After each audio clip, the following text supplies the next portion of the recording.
The Norwegian government revoked my registration for this and deemed it as unfit for traffic because I restored it. And this is not even a joke. And I've been dealing with this issue since June last year, because as of today it's 2026 and this car is no longer registered or legal to drive on any Norwegian roads.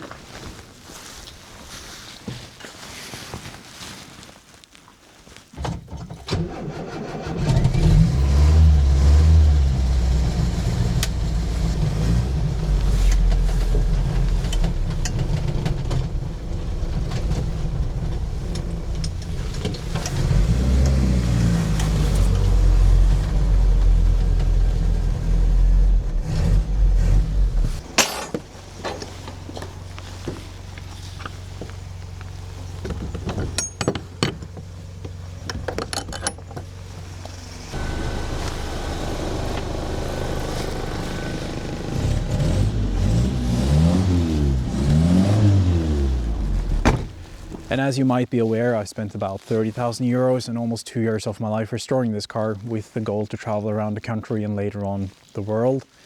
But I was stopped 1 month after the restoration was done. And anyone following along with this build will know that I've done my best trying to restore as much as possible, keeping the car historically correct.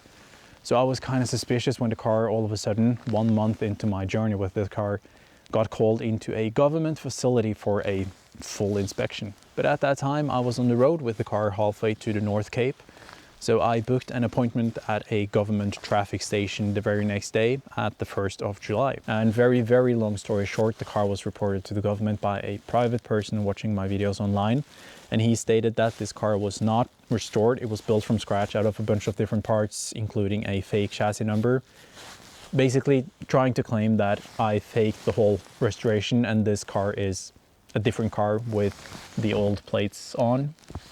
But luckily I didn't think I had anything to hide, so on that first inspection I just showed him everything, because on my laptop I have 4,000 gigabytes of me restoring this car, so he could point to any part of the car and I will show the process of taking it off the car, restoring it, painting it and putting it back on. And everything was perfectly fine with matching numbers and all that. But the chassis was the main reason why this was reported, because halfway through the restoration I concluded that the old chassis was beyond repair. So I got a brand new one with COC documents, I taxed it into the country, and it is a true replica, so it's unmodified. I kept the old chassis with the chassis number in case there ever was a problem. And because of this, I'm now technically a criminal. And with me filming everything, I was obviously not trying to hide anything. So I just showed him everything, explained everything, and asked the guy working with cars for the government, what am I supposed to do now? And he said, I don't know. So I told him he was more than welcome to deregister the car, but that would probably help neither of us, given the fact that I was living and traveling out of the car. So I would just be stuck at his parking lot. And this is where all of the stupidity starts, because this is half a year ago now, and I'm still this far in the process trying to get this legal again. And everything up to this point is perfectly understandable, because I've done something in the wrong order. I need to show proof to the government that the car is what I claim it is, so that they can write it down as restored with a new chassis, and it will be legal again. But this is still half a year ago. So like I said, it started off with me getting called into a full inspection in the middle of the country. He told me he did not want to deregister the car, but he also didn't really know what to do with all of this. Plus, the entire government official system dealing with this was supposed to go into summer holiday a couple of days later. So there were no available slots the next 2 months. I then booked another full inspection of the car at a traffic station all the way north in the country. But I contacted them before the inspection and they told me they will probably not be able to help me with this.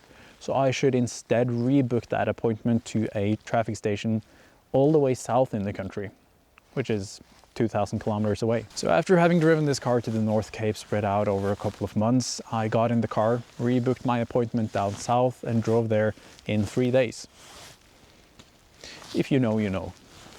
So then I had my second full inspection of the car at the very same traffic station that imported this in the early 2000s and approved this as fit for traffic with a patched up and rotten chassis, because the car only drove 2,000 kilometers from it was imported until I bought it a couple of years ago.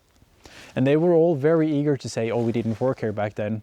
But neither of them could tell me what to do with this situation. But after a while, someone further up the chain advised me to file a normal application for a chassis swap, as I should have done before I tore the car apart, and just explain the situation and see what happens. But he also told me that I would get a reply probably in between 3 to 7 months.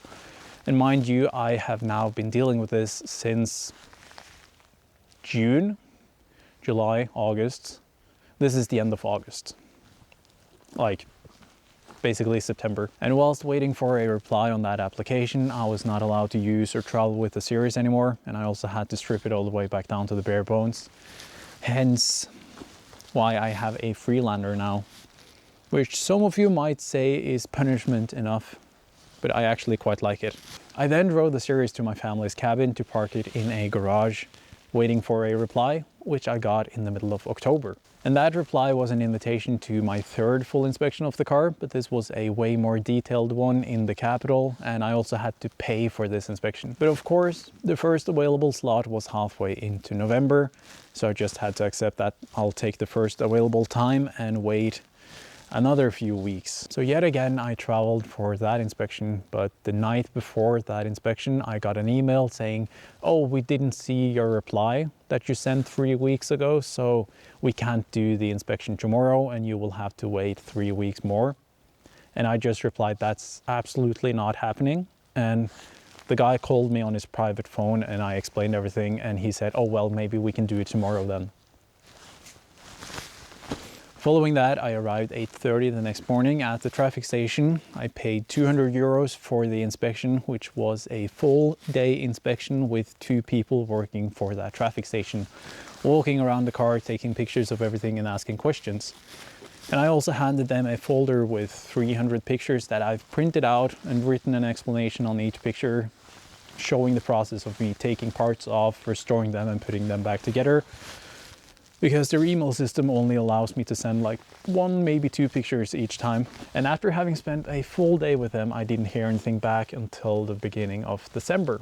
And this time they asked me in a very cryptic way for a picture of my driver's license and a written statement from me, giving them the approval of finding information about this car on my behalf, with no explanation of what they're actually looking for.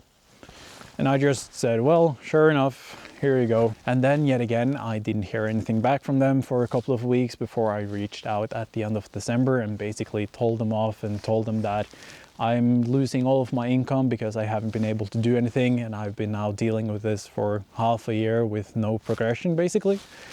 And they got back to me and said, well, we asked about that permission because we wanted to find this piece of paperwork for the COC documents on that chassis, instead of just asking me for it for some reason. And I said, oh, well, started writing all of this nasty shit, and then I deleted everything and I just sent the documentation over with no extra information or nasty remarks. And this is where the situation is now. 1st of January 2026.